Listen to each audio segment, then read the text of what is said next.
ఈ రోజు నేను వచ్చింది పెన్షన్ పండుగ. ప్రతి నెల మొదటి తారీఖున మొన్నటి వరకు అన్నారు, మీరు చూశారు, వాలంటీర్లు పెట్టాం కాబట్టి వాలంటీర్లు ఇచ్చారు.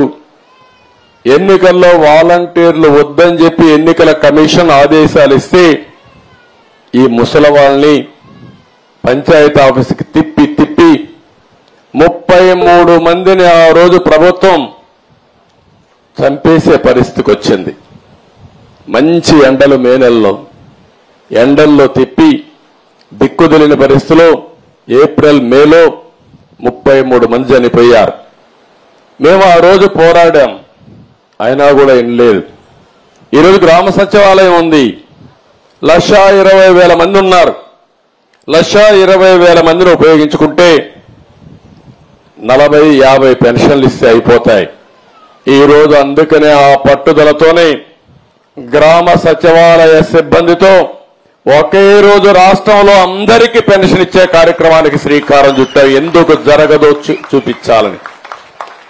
అంటే ఒక మోసం చేసినప్పుడు ఏదైనా సరే ప్రజాహితం కోసం పనిచేయాలి తప్ప చేసింది రైట్ అని నిరూపించడానికి లేకుంటే వేరే ప్రత్యామ్నాయం లేదు చెప్పడానికి ఆ రోజు మీ అందరినీ కూడా చేసే పరిస్థితికి వచ్చారు. అప్పులు ఎంతున్నాయో ఇంకా నాకే తెలియదు, ఎతుకుతున్నా రికార్డ్స్ అన్ని. వ్యవస్థలు ఎక్కడున్నాయో నాకే తెలియదు. అధికార యంత్రాంగం మొరేలు కూడా దెబ్బతినింది. బయట వాళ్ళు వచ్చి పెట్టుబడి పెట్టాలంటే భయపడే పరిస్థితికి వచ్చేశారు.